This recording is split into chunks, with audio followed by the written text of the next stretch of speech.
Atenção, senhores. É proibido cabeçadas, dedos nos olhos e, principalmente, golpes nas partes baixas. E a regra mais importante: se entrar, tem.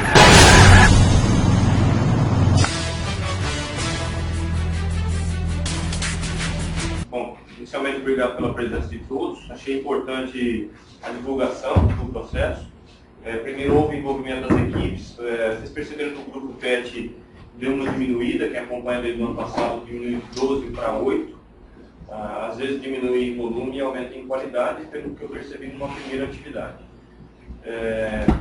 E aumenta em intensidade do trabalho. Toda vez que a gente trabalha em grupos menores, o volume de trabalhos que recai sobre cada um é maior e parece que não dá para se esconder. Quando o grupo é bem pequenininho, todo mundo tem que atuar, senão fica evidente o problema. A outra questão é que foi muito interessante. O Lucas trouxe essa ideia, compartilhou com o Charles e trouxeram para mim. Então a concepção original foi deles dois, da ideia do desafio. O desafio foi lançado a partir de uma ideia já pré-concebida, que era o aprendizismo, acho que foi aprimorado para a nossa realidade. E a escolha dos elementos eu achei que foi importante. Achei que a escolha do elemento passou por aquela prévia de uma qualificação dos alunos, né? Então foi possível escolher os membros de modo que aqueles mais gabaritados escolhiam a sua equipe.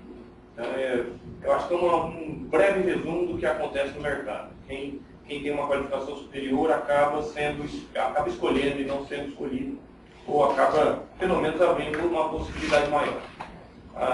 Agora, indo mais precisamente aqui na apresentação e no trabalho ao longo do período aí, o Lucas e o Charles também identificaram a necessidade de chamar um membro, porque os grupos precisavam de um teteiro, sair do lugar comum. Eu acho que esse membro escolhido foi o Lucas Baltazar aqui, o conhecido por Ruja. O outro grupo, acho que convidou também, eu preferi não convidar outro membro, porque estava atuando legal, sozinho. Então, eu acho assim, o primeiro grupo apresentou um panorama interessante das cidades, possibilitou um volume de ranking, né, de cidades, ou melhor dizendo, de Firjan, pelo que eu me lembro, da revista Veja, e tentou fazer um contraponto entre diversas situações. Eu achei que isso foi uma escolha interessante, embora parece que houve um pouco de conflito entre um ranking e outro, e certa hora não se sabia como sair daquela sinuca. Firjan apontava como uma situação, o índice GV apontava outra, e talvez criou-se um impasse na hora de dizer se era ou não era. O outro grupo preferiu uma métrica mais linear, mais direta, um ranking de 10 cidades, 10 empresas, e me pareceu, a princípio, pelo menos mais direcionado. O objetivo foi mais prontamente atendido. Nesse ponto, eu achei que foi mais feliz o grupo na escolha do método mais linear. Embora eu sei que a escolha de uma cidade ou de um trabalho é complexo. Então, ele não ocorre numa linearidade perfeita. Eu acho que o segundo grupo mostrou linear a escolha e não mostrou linear os depoimentos. Os depoimentos são extremamente conflituosos, vocês viram. Ao passo que quem é interiorano apoiava com vigor o fato de trabalhar no interior, quem trabalhava na capital defendia também com muito empenho o fato da capital, e todos colocavam, me pareciam, ideias ou convicções verdadeiras. Ao passo que o interior traz a concepção da qualidade de vida, a dinâmica da capital, da cidade maior, traz a ideia da multiplicidade de opções, são múltiplas. Então, o meu ponto aqui, um pequeno ponto favorável à segunda apresentação, nesse caso, pela linearidade, embora eu acho que o complexo, se um tema mais complexo, foi tratado de modo melhor pelo grupo inicial, pelo grupo Walker. Mas o grupo Nuke, eu acho que foi mais linear, foi mais direto ao ponto. Para eu parecer do Scott. E agora eu vou comentar um pouquinho a respeito do que a gente trabalhou enquanto processo. Então, em toda reunião, eu e o Charles precisava estar presente. Dependíamos das equipes falarem para a gente, quando você vai fazer reunião. Então, dependia de vocês conseguirem vender para a gente também aquilo que vocês estavam fazendo. E o primeiro ponto que eu coloquei aqui, eu vou tentar ser o mais breve possível, mas sem deixar de tocar nos pontos principais. A primeira coisa que eu coloquei aqui é o ponto do empreendedorismo. Então, vou ter uma questão que sempre vem à nossa cabeça quando a gente está estudando empreendedorismo, que é a parte da capacidade de gerar ideias. Certo?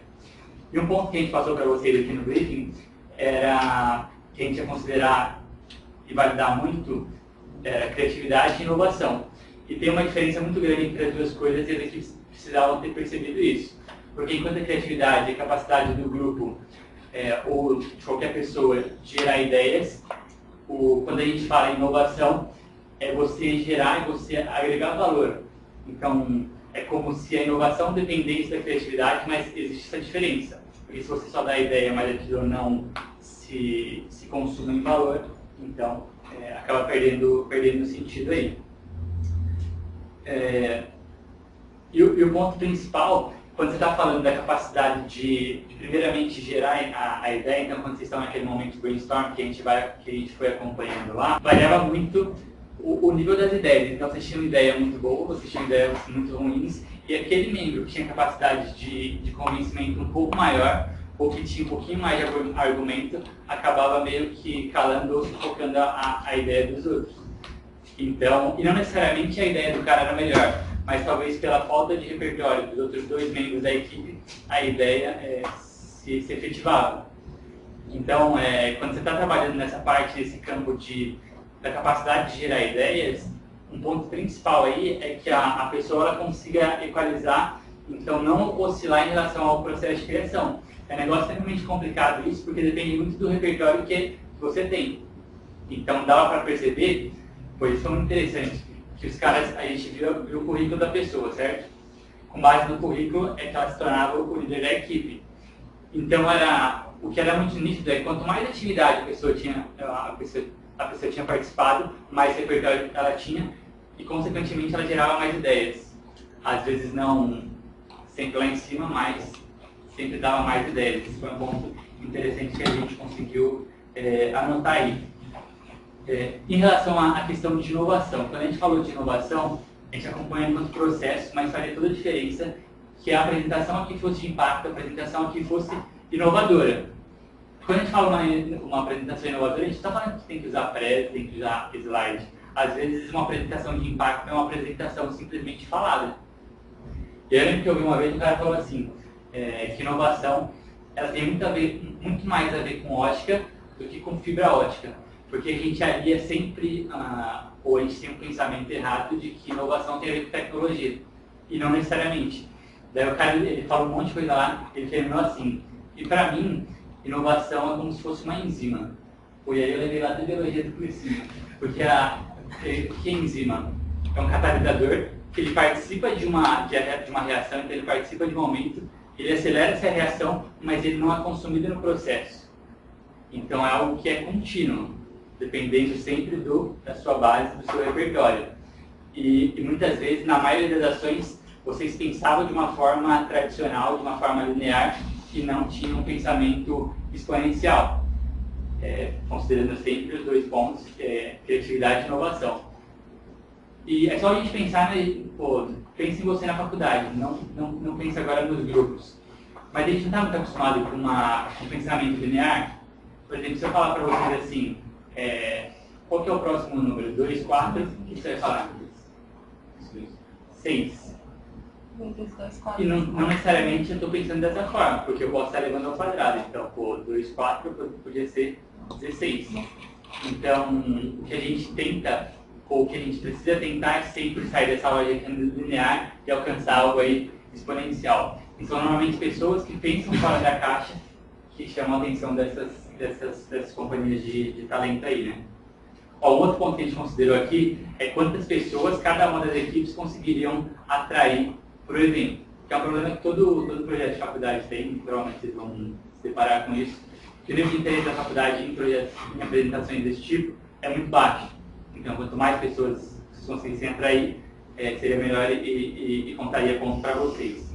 Por que a gente ponderou e considerou isso? Porque a realidade de hoje mudou. Se você pensar, o mundo hoje mudou. Então, não necessariamente o que pesa é o quanto uma empresa vende, mas muitas vezes o impacto que ela causou em determinada ação. Então, a gente criou uma forma de divulgação diferenciada enquanto facilitadores, que foi o projetor no corredor e o projetor aqui embaixo, porque normalmente o pessoal vai na sala de aula e vai dando recado de uma sala em uma sala. Então, quando o corredor está todo mundo passando, vai ser diferenciado. Então, o artifício estava lá. Agora, dependia muito da forma como as equipes iam abordar cada uma das pessoas para chamar. E o que ele e o Charles perceberam quando a gente estava lá em cima? Vocês estavam vendendo o peixe de uma forma errada. Porque você sabia que tinha um conjunto lá de 100, 200 pessoas que podiam ouvir você, e você às vezes ficava conversando com uma só e queria explicar tudo que você fez para uma pessoa. E os nomes de cada uma das etapas do evento foram criadas justamente como marketing, para que o próprio nome vendesse a ideia. Em nenhum momento vocês mencionavam que a primeira etapa é o mapa do emprego, a segunda etapa é a empresa ideal, a terceira etapa é a pergunta ao Headhunter, e eu estou chamando você para assistir o Luz, Carreira e Ação. São nomes de impacto que deveriam criar interesse no espectador. E aí vocês começavam a explicar o desafio, pois muita gente entrava na sala de aula, então vocês perdiam a oportunidade lá de impactar mais gente, né? Então o negócio não era você anunciar o seu diferencial, era você falar o benefício que a sua pesquisa, tudo que você levantou, ia trazer para a pessoa. Isso faz toda a diferença. Como a galera entrou na empresa júnior agora, entrou? Eu lembro quando eu estava na empresa júnior, e a equipe de marketing era responsável pela prospecção de cliente. E era muito interessante como que era no começo e depois quando o negócio vai amadurecendo, né? Porque uma coisa é você falar assim, pô, a empresa júnior, ela, conversando com um cara, né, que é empresário, a empresa júnior ela tem 30 membros que vão ficar à sua inteira disposição durante o período X, são pessoas de várias cidades, vários estados, então é um pensamento diferenciado e tal. Você falava tudo isso e corria o risco de você chegar no final de ter toda a explicação, o cara falar, isso aí. Você está falando de você está vendendo seus diferenciais, foi o que vocês fizeram lá em cima. Agora, o que a gente percebeu enquanto empresa júnior, e que vocês deviam ter percebido lá em cima, por isso que a gente conversou com algumas equipes lá em cima, durante o momento lá, era que você não devia anunciar os seus diferenciais, mas o porquê que esse evento, ou porquê que aquela consultoria estaria sendo útil para a pessoa. Então isso faz toda a diferença. Então na empresa júnior a abordagem era, nós temos uma equipe de 30 pessoas e dessas 30, 5 vão estar à sua inteira disposição durante 5 dias da semana. Entendeu? Como a lógica se inverteu, você não está falando dos 30 membros que são de cidades diferentes, está falando dos 5 que vão servir só a ele. Então você está vendendo um benefício e não o seu diferencial. Então o que a gente sentiu é que precisava ter melhorado bastante esse ponto aí. Então eu estou voltando, eu falei um pouquinho da apresentação de hoje, falei da prospecção que vocês fizeram lá em cima, e agora mais sobre o processo. Lembra quando a gente estava acompanhando as duas equipes, chegou um momento em que faltava 2 semanas para hoje, e as equipes estavam na primeira etapa ainda. Então no levantamento, vocês se enrolaram muito no critério que vocês iam usar para fazer o levantamento das X melhores empresas. E a gente falou, galera, vocês estão na primeira etapa, faltam 2 ainda, e está acabando. Por isso que a gente propôs de vocês chamarem alguém de fora para ajudar, porque a gente sabia que era muita coisa a ser feita. E a gente queria ver qual que ia ser a reação de vocês. Uma das equipes perguntou a outra pessoa, a outra equipe preferiu só pela parte técnica lá e chamou o Neto para fazer a edição dos vídeos. O negócio que vocês falharam é que vocês confundiram pressa de correria e ação com movimento. Então vocês começaram a publicar um monte de coisa no Facebook, porque a gente estava no grupo de vocês, vendo aquilo que vocês estavam fazendo, e dava para ver nitidamente que talvez vocês estavam querendo mostrar serviço. Vocês perceberam que os avaliadores estavam acompanhando, então vocês começaram a curtir publicação, a comentar a publicação nesse momento. E aí, muito provavelmente eu perguntava para o Furulino assim, faltou tempo para você conseguir um headhunter, faltou? Vocês conseguiram de última hora o depoimento do cara, não foi? Não, a gente tinha conseguido o contato com ele antes. O problema foi contato pelo telefone, na verdade. Sim. Que quando eu liguei não podia, e quando eu pedi não podia, acabou desencontrando. Então, mas talvez o principal, o que chamasse mais atenção, que o Charles vai falar daqui a pouco, era a presença do headhunter em um momento interativo. Então, o que as duas equipes mostraram aqui, não teve interação nenhuma, era um momento interativo dos alunos da faculdade ou com professores com headhunter. Não necessariamente teve interação. Mas eles conseguem fazer uma analogia. Talvez o mais importante, o que o público-alvo quisesse mais ouvir, fosse um headhunter falando, vocês tiraram o principal, concorda? É a mesma coisa de eu falar assim, faz conta que você é o diretor de um filme, e o filme ele chama King Kong. E aí chega uma hora que falta a verba. Aí você fala assim, pô, o mais caro é o macaco, então vamos tirar o macaco. Vocês tiraram a peça mais importante ali. Deu pra entender? Vocês promoveram o momento, mas não houve interação, que era o que estava no briefing pedindo. Mas a gente depositar toda a confiança no Red Hunter, só que eu acho que o desafio não foi somente o Red Hunter, foi ele fazer um panorama geral. O Red Hunter era a terceira etapa. Mas o que a gente deu muita ênfase aqui no texto escrito? Que deveria ter integração entre as etapas. Uma etapa deveria conversar com a outra. Então, quando você ficou enfatizando aqui no final da apresentação, gente, depende muito da percepção, depende da percepção da pessoa. Você pode considerar só a estatística, depende da percepção da pessoa. Pô, às vezes, para mim, talvez fizesse muito mais sentido eu ouvir 5 headhunters falando, que tem muito mais experiência, do que algumas pessoas, dá para perceber? Porque o cara, a notoriedade dele é muito maior do que depoimentos de vários depoimentos. Enfim, mas eles escolheram o método. Porque, pela própria ética do headhunter, ele mesmo eu não vou falar quais são as melhores empresas, nem quais são as melhores cidades. Eu posso dizer isso. Ô líder, quem que você acha que foi o líder da sua equipe? Líder, foi o Bruno. E quem que efetivamente foi eleito líder no primeiro dia? Quem era o líder era a tal, certo? Sim. Mas quem assumiu a função de liderança foi o Bruno. Então, por isso a gente aprendeu muito também, porque a gente percebe que a liderança não necessariamente tem a ver com a pessoa ter o rótulo de líder, mas é com a vontade do cara fazer acontecer as coisas. E deu para aprender muito com o estilo de liderança, principalmente do Frulli, que eu acompanho muito de perto, que ele era um cara que ele sempre chamava todo mundo para participar. Ele não foi um cara que desistiu no meio do caminho e falou, pô, eu já era pra fazer isso sozinho. Até a última etapa, até a última monitoria do Facebook, ele estava marcando o pessoal, pô, vamos fazer. Então ele meio que ele sobressaiu nesse sentido, eu achei interessante. A equipe do que o Charles vai aprofundar mais daqui a pouco. O último ponto é a questão da escolha dos mentores. Cada uma das equipes, eles precisavam escolher um mentor, que era um cara responsável por acompanhar todo o processo. Só que nenhuma das equipes atendeu ou entendeu aquilo que a gente queria, porque a função do mentor é acompanhar o processo como um todo, certo?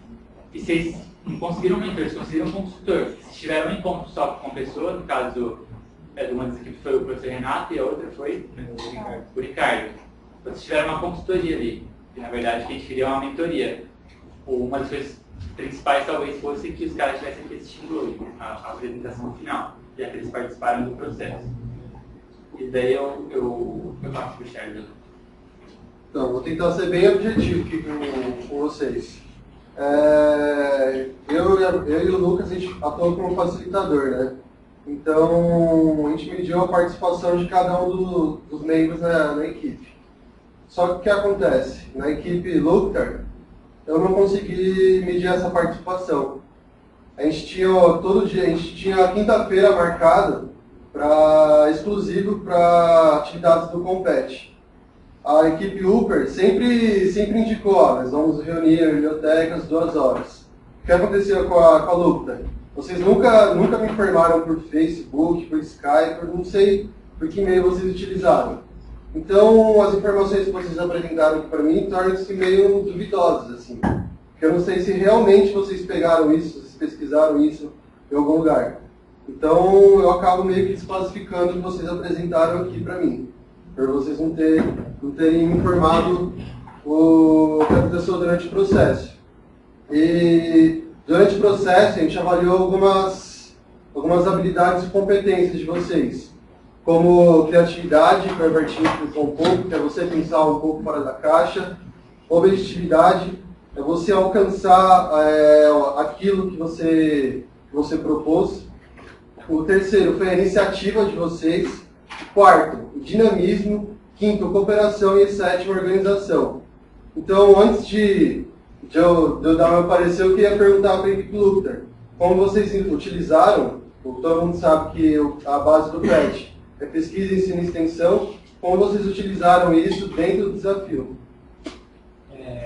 Bom, a parte de pesquisa a gente utilizou a própria pesquisa que a gente fez com os alunos para ter um parâmetro para chegar às empresas. A partir do parâmetro que a gente pesquisou, fizemos uma amostra de mais de 30 alunos do sétimo termo, fizemos, percebendo as escolhas, e a partir daí, analisamos nossos dados e chegamos a esse número. Eu acho que isso aí é pesquisa nata. Pesquisa, eu acho que o principal fator foi esse. Ensino, eu acho que seria a nossa apresentação em si aqui, a gente tentar passar o conhecimento que a gente teve, todo o nosso desenvolvimento de trabalho dentro do curso, eu acho que isso caracteriza como ensino. E extensão, eu acho que seria na nossa busca por entrevistas, contato, mandar e-mail, mandar questionário. Eles mandaram o material, a gente junto com o Neto editamos os vídeos, ligamos para a companhia de talentos. O cara passou o contato dessa Red Hunter, a gente mandou e-mail, ela passou o telefone, a gente ligou para ela, conseguimos depoimento, editamos também, e eu acho que a parte de extensão foi mais baseada nessa parte. Vou complementar aqui, o professor Renato pediu para a gente desde o primeiro, que a gente estava confuso. Então a ideia do professor Renato foi a gente avaliar a partir de qual critério. A gente não tinha uns critérios que ficavam muito amplos, igual a gente falou, o Timóteo falou que a gente teve uma linha. A gente conseguiu seguir. O professor Renato falou, você tem que buscar as metodologias dessas revistas, quais os critérios que elas avaliam. A gente levantou todos os critérios de todas as revistas, todo o material que a gente analisou, quais as variáveis que as revistas analisam, quem elas entrevistam, e também a gente teve mais de uma reunião, o professor também orientou a gente a entrar em contato com os ex-alunos, porque era mais fácil, ele sabia que a dificuldade para você entrar em contato com as grandes empresas seria muito difícil. Então, se ligar na Google, seria muito difícil você conseguir depoimento de alguém em tão pouco tempo. Então foi mais ou menos, a gente seguiu as orientações do professor também, e a gente dividiu as tarefas. Eu fiquei responsável por buscar as entrevistas, por editar, por filmar. O Igor foi responsável pela apresentação, e a Dmitry também. E alguns outros critérios a gente foi cooperativo. A cooperação aconteceu em todas as partes. Porque teve até pessoas que eu precisei ter contato através de outra minha equipe, porque eu tinha menos contato. E a Jimmy facilitou, as pessoas facilitaram. Eu acho que assim, a nossa base de pesquisa foi toda compartilhada no Google Drive. Eu não sei se já foi compartilhado com a Bertinho, mas eu tenho noção dos materiais desde o primeiro dia que o desafio foi levantado. Eu acho que a gente utilizou três recursos. Foram três encontros, cerca de 1 hora, com o Renato. E a gente convidou ele para vir aqui, só que quando estava presente que ele tinha reunião de iniciação científica, pediu desculpas, mas se quiser assistir o vídeo depois, que a gente vai gravar. Isso. Você tem alguma outra coisa? Não. Então eu queria ouvir a opinião do pessoal em relação à apresentação, lembrando que o resultado final vai ser enquanto processo. Vocês já, eu vi um dado que falava assim, você sabe quantas apresentações usando projetor, não necessariamente PowerPoint, acontecem por dia no mundo? Chutem aí. 10 milhões. 10 milhões? É mais. 30 milhões de apresentações por dia no mundo. Agora pense em você, quantas apresentações você já viu na sua vida? Agora, quando você fala em apresentação, você não necessariamente está considerando o uso do projetor. Quando o cara está falando, é uma apresentação. Pelo menos mais de 3 mil apresentações já tenha visto, certo? Considerando esse repertório que vocês têm, essa bagagem que vocês têm, de qual apresentação vocês talvez se lembrem daqui, sei lá, 6 meses? Ou quando vocês estiverem terminando o curso? Eu vou pedir a apresentação daquela equipe. Quem acha que a equipe Uber foi a primeira equipe? Levanta a mão. Quem acha que é a luta? Então aí meio que por unanimidade saiu melhor na apresentação. Então eu vou dar o resultado final e aí depois a gente pode até conversar mais considerando outros critérios de avaliação que a gente também escreveu aqui, mas não vamos alongar muito, né? Então, considerando tudo que o Charles falou, os pontos que a gente analisou lá, os cinco mais em uma ordem hierárquica, considerando tudo isso que eu falei enquanto análise de processo, e pensando principalmente que existe uma diferença entre você trabalhar em grupo, você trabalhar em equipe, a equipe vencedora foi a Lucta. Então, parabéns aí, pessoal da Lucta.